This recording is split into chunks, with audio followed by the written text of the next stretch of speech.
Hello everybody, welcome back to my channel. It is Millennial MP. I have missed you all.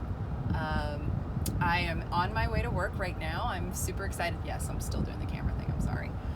I am still doing that camera thing. Crap. Ugh.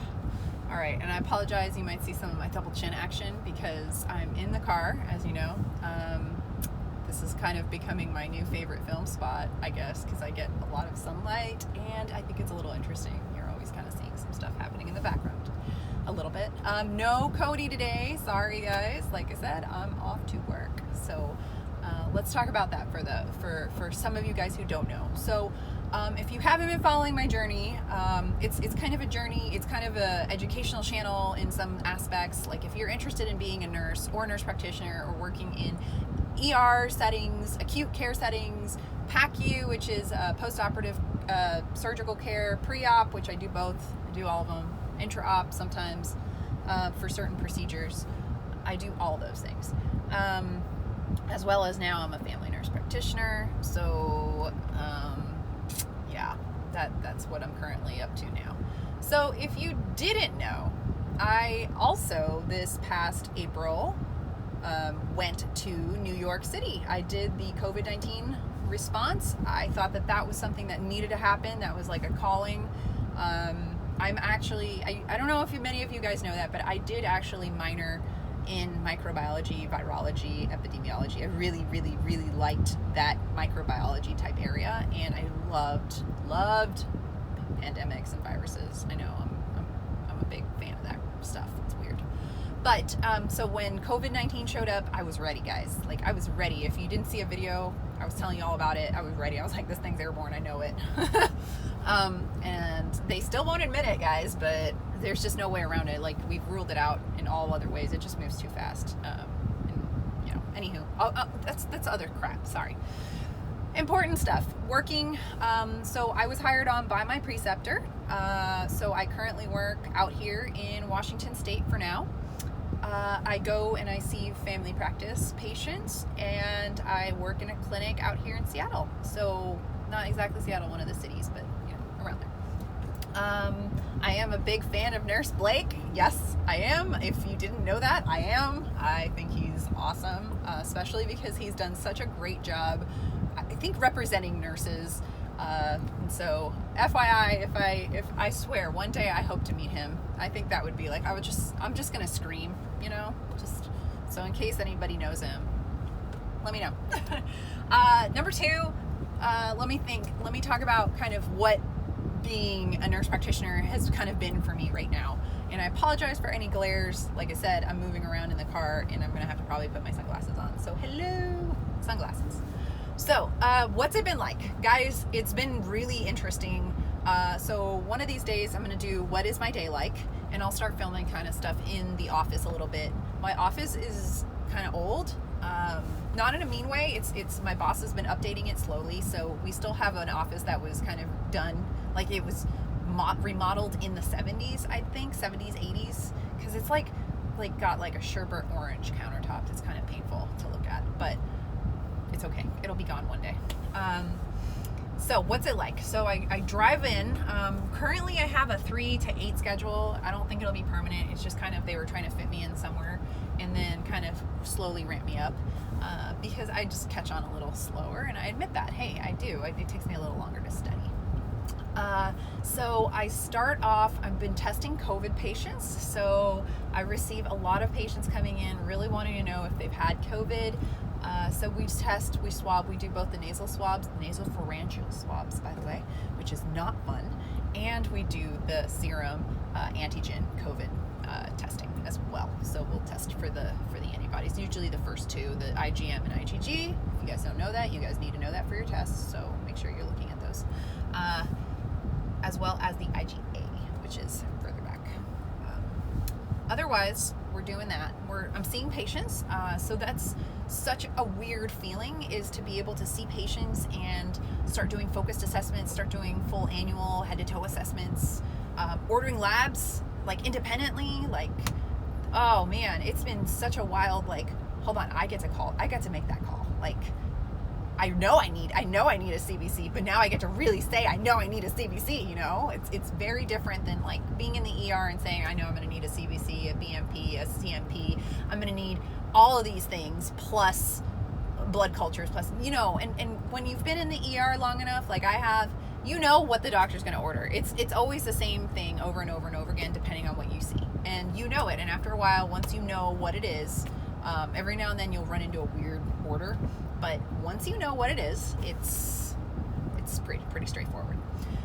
So what's kind of fun about primary care and family practice is you get a variety of patients. You get the whole spectrum. And so since I see family, like the other day I literally saw a 4-year-old, and I thought he was the coolest patient that I've seen in a while.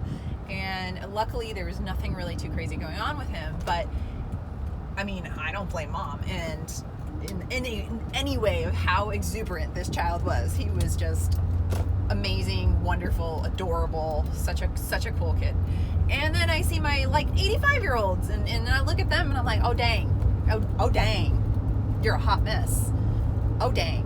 And so I'm gonna have an oh dang today, which I've already kind of come up with my plan and everything. So after a while, you kind of try to figure out what your flow is, how you're going to be charting. I use a lot of templates that my boss has produced, and I look through them, I document with them, and long story short, it's really kind of cool to see how becoming a student, getting through the student phase, and then actually having that reality check that now you're in command of your patients now. And you almost feel you for sure feel it. You feel imposter syndrome. There's just no other way to call that. You feel it. I have imposter syndrome. But what I started noticing, and as I get more and more comfortable, is when you get a real win. You're doing everything right because you're smart and you passed your test and you're confident. But you don't really know how confident you are, or you don't really know how good you are until you have a win. So I had my first win, legit win.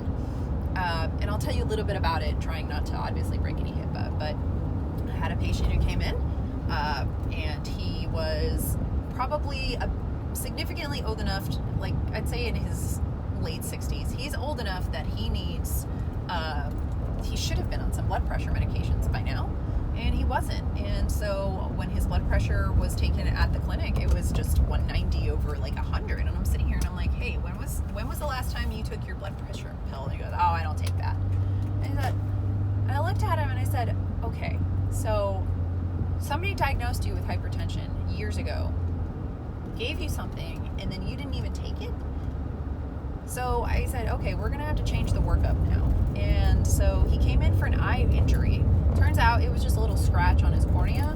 But what I've discovered about this test, or what I discovered about this whole scenario, was the fact that I said, I'm just going to check everything out. I don't, if you're not getting looked at and it took you this long to have your wife drag you in here, I'm going to work on you. I'm going to work on you.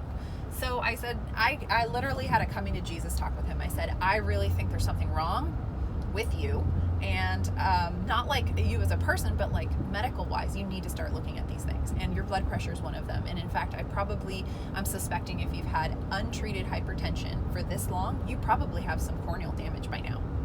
And I swear to you, this man's completely changed.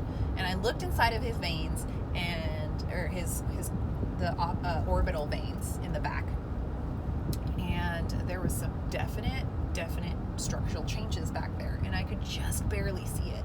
And I said, I really think something's wrong, especially in the left eye. I do. They just look off. And you know what? And that, in just that enough, guys, that enough was it. That was enough for me to be like, I really am, I'm gut trusting now. I know there's something wrong.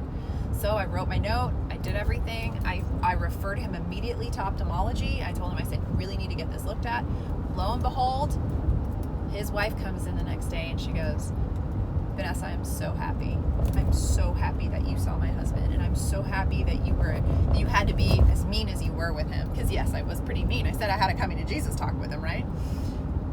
And he was diagnosed with I believe it's an orbital aneurysm in the eye, in that left eye. And the person the obstetrician said, you are so lucky that they sent you here. because you could probably lose your eyesight from this if it kept going. So he's going to go get some surgery now, and he probably saved his eyesight.